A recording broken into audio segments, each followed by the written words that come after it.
in the middle of a sandstorm, but a decade later, those same voices have gone silent, and some are downright embarrassed. The Gobi Desert isn't just a little greener. What's happening there might change the way the entire world fights back against climate collapse. Are you ready for the biggest environmental twist you never saw coming? This is how China's land crisis turned into a national emergency. It's easy to forget just how fragile the world's largest countries can be. If you visited northern China in the early 2000s, you would have found a landscape at war with itself. The wind never stopped. Sometimes it arrived as a gentle, sand-laden whisper. Other days, it screamed, ripping across half-barren steppe and farmland, carrying stinging dust for hundreds of kilometers until it finally rained down over Beijing, Seoul, even Tokyo. The deserts of northern China were growing at a rate that stunned scientists and terrified officials. The Gobi, that ancient sea of shifting dunes and stony barrenness, was marching south and east by as much as 3,000 square kilometers every year. A pace so relentless that entire villages, highways, and even cities found themselves teetering on the edge of a new environmental abyss. But this wasn't some slow-moving tragedy. For the people who lived in the path of the encroaching sands, it was a disaster happening in real time. Parents sent their children to school wearing surgical masks and goggles, hoping to spare them from the suffocating sand. Farmers stood at the edge of their fields and watched as their crops withered, their wells dried up, and their homes slowly disappeared beneath ever-thickening blankets of dust. Some families, trapped between the relentless desert and bureaucratic indifference, finally gave up. They packed their belongings, abandoned their ancestral homes, and joined the ranks of China's ecological migrants, the first of their kind anywhere in the world, forced to move not by war but by the planet itself turning against them. How did things get this bad? For much of the 20th century, China's rise was built on extracting as much as possible from the land with little thought for long-term sustainability. In the years after the founding of the People's Republic, population exploded. Forests were cut to provide fuel and building material, leaving entire provinces stripped bare. The vast grasslands of Inner Mongolia, once green and full of life, became overgrazed by surging herds of livestock. The government pressed millions of farmers to reclaim every available patch of earth, often in places where topsoil was already thin and rainfall scarce. As more land was cleared for farming, the vegetation that held the sand in check disappeared. Strong winds, especially during the bone-dry spring, scoured the exposed soil and carried it away, turning fields into barren dust bowls. For a time, the disasters felt local. But by the 1970s and 80s, it was clear that China's north had become ground zero for one of the largest episodes of desertification in recorded history. By the year 2000, over 2.6 million square kilometers of land, more than a quarter of the entire country, was considered degraded or at high risk of turning to desert. In the most affected regions, such as Inner Mongolia, Ningxia, Gansu, and Xinjiang, satellite imagery told a story of creeping loss. Green faded to yellow, yellow to brown, and brown to grey until all that remained was shifting sand. The Taklamakan, known for centuries as the Sea of Death, was once again swallowing villages, trade routes, and roads that had survived since the Silk Road era. The effects rippled far beyond the desert's edge. Beijing, Tianjin, and other great northern cities found themselves bombarded each spring by dust storms so severe they turned day into night. The air choked with grit, hospital admissions for respiratory problems soared. Sometimes, the sandstorms grew so intense that particles crossed the Yellow Sea, turning the skies orange as far as South Korea and Japan. On rare occasions, scientists traced Chinese dust all the way across the Pacific, where it finally settled over San Francisco or Seattle. The human cost was staggering. It's estimated that as many as 400 million people lived in or near regions threatened by desertification. In bad years, millions were directly affected by sandstorms, losing crops, livestock, even entire homes. Wells ran dry, especially in places where groundwater was pumped recklessly to keep up with agricultural quotas. Farmers abandoned their fields. Small towns once bustling with life were reduced to dusty ghost villages, their residents forced into new cities or resettlement camps far from the only land they'd ever known. China became one of the first countries to officially recognize ecological migrants as a new kind of displaced population, families uprooted not by war or politics but by environmental collapse. The Gobi was no longer just a backdrop for epic tales. It was now on the move, a force threatening the very future of the nation. For China's government, the stakes went even deeper. In the early 2000s, the country was in the midst of an unprecedented economic boom. New highways, factories, and skyscrapers sprang up almost overnight. China was eager to present itself as a 21st-century superpower, a master of technology and global trade. Yet behind the modern facade, the country was losing its battle against the ancient enemy of sand. Leaders in Beijing realized that unchecked desertification posed a direct threat to food security, economic stability, and even the legitimacy of the state itself. If the world's fastest-growing power couldn't protect its own land and people, what did that say about the promise of the Chinese dream? For years, the response had been a patchwork of local projects. Windbreaks here, irrigation channels there, small-scale replanting schemes that slowed but never stopped the advance of the desert. It became clear that these piecemeal efforts were not enough. A bold national plan was needed, something big enough to match the scale of the crisis. Out of this desperation, the seeds of an audacious idea began to take root in the minds of Chinese planners and scientists. What if they could actually fight back against the desert?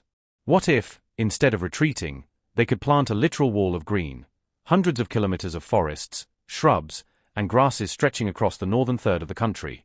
The concept sounded like a fantasy, a new Great Wall, not of stone, but of living trees that would stabilize the land, hold back the sand, and restore hope to the battered provinces of the north. The vision was staggering in scope. Planners imagined a shelter belt stretching over 4,500 kilometers in length and as much as 1,500 kilometers in width. The project would reclaim more than 35 million hectares of land, transforming barren stretches into thriving ecosystems. This green Great Wall would be a living monument to human resilience, a testament to the power of national mobilization and scientific innovation. But could such a scheme possibly succeed, especially in the face of mounting failures and international ridicule? Skeptics, both inside and outside China, were not shy about voicing their doubts. Foreign journalists derided the plan as burying money in the sand, and environmentalists warned that planting the wrong kinds of trees, or planting anything at all without changing water management practices, could actually make matters worse. Within China, some scientists pointed to the failures of past campaigns, arguing that the government's top-down, quota-driven approach was more about appearances than real ecological change. Local officials often cut corners to meet their tree planting targets, resulting in monocultures that were vulnerable to pests, disease, and drought. In some places, planted forests died in droves, leaving behind eerie rows of dead trunks that served as monuments to well-intentioned but poorly executed ambition. Meanwhile, the desert pressed on. As each year passed, more land was lost, and more families abandoned hope of ever returning home. Yet for all the skepticism, the crisis grew too dire to ignore. By the early 2000s, the government had begun to realize that fighting the desert required not just national willpower, but a new approach, grounded in science, local adaptation, and relentless trial and error. To make the Green Great Wall more than just a symbol, China had to rethink everything. Instead of imposing one-size-fits-all quotas from Beijing, they began working closely with local communities, researchers, and environmental experts. The strategy shifted from blanket tree planting to tailored ecological restoration. This meant studying soil types, precipitation patterns, and native vegetation before deciding what, where, and how to plant. In some places, trees weren't the answer at all. Grasses and low shrubs that naturally held the soil proved far more resilient than imported saplings. Over time, the results started to show. Where monocultures had once failed, diverse ecosystems began to thrive. In areas where top-down efforts had faltered, grassroots participation revived momentum. Villagers were paid to maintain local nurseries, tend to seedlings, and monitor tree health. By giving communities a stake in the success of the project, the government discovered something powerful: people protect what they help build. Satellite data from NASA and the Chinese Meteorological Administration began to reveal a slow but steady greening of the Gobi's edge. Areas that had once turned brown each year now held onto their color deeper into the seasons. Dust storm frequency in some provinces dropped significantly. In places like Hawkin and Muas, the desert was retreating for the first time in living memory. Researchers measured improvements in soil moisture, biodiversity, and even microclimate stabilization. Some regions that had once been declared ecological dead zones were now producing crops again. The transformation wasn't uniform. In some places, challenges persisted. Planted trees still struggled against wind erosion and water shortages, especially where funding or oversight was inconsistent. But the overall trend was undeniable. China's northern frontier was turning green, and the world took notice. Other nations battling desertification began sending delegations to study China's approach. From African countries along the Sahel to Middle Eastern states like Iran and Saudi Arabia, policymakers and scientists were eager to see if the lessons from the Gobi could be applied elsewhere.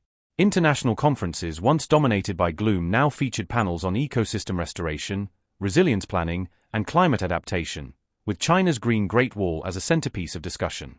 Domestically, the project took on even greater significance. It became a source of national pride, a visible, growing symbol of China's commitment not just to economic development but to environmental responsibility. School children learned about the project alongside tales of the original Great Wall. State media celebrated local forest heroes, and documentaries chronicled the revival of towns once written off as doomed. Rural tourism boomed in some areas, where newly green hillsides replaced the endless waves of dust. But beyond the headlines and political theater, the effort sparked a deeper cultural reckoning. For decades, the Chinese mindset had been dominated by an ethos of control over nature. Rivers dammed, mountains leveled, forests felled, all in pursuit of growth. The Green Great Wall signaled a shift in philosophy. It showed that sometimes the way forward is not domination, but cooperation with the land. That sustainability is not an obstacle to progress, but a foundation for lasting prosperity. Now, 2 decades into the project, China has planted more than 66 billion trees as part of its reforestation efforts, many of them under the Green Great Wall umbrella. That number, while staggering, only tells part of the story. Equally important are the innovations in land use planning, community-led conservation, and ecosystem monitoring that have emerged. These systems now form a model for climate resilience in the age of environmental instability. And yet, no one pretends the work is finished. As the climate crisis accelerates, the pressures on northern China remain immense. Droughts are more severe. Rainfall patterns have become erratic. The Gobi still looms just over the horizon, waiting for any lapse in vigilance. But now, for the first time in a century, there's reason to believe the desert can be held back, not with concrete, not with slogans, but with roots. As the sun sets over the once barren steppe, a different kind of wall now stretches across the horizon. It is not visible from space like the stone ramparts of Qin's time, but it is there, an emerald barrier, stubborn and alive. And perhaps, in the story of China's great environmental reversal, there lies a lesson for us all, that even in the face of overwhelming ecological collapse, it is never too late to turn the tide, one tree, one field, one community at a time.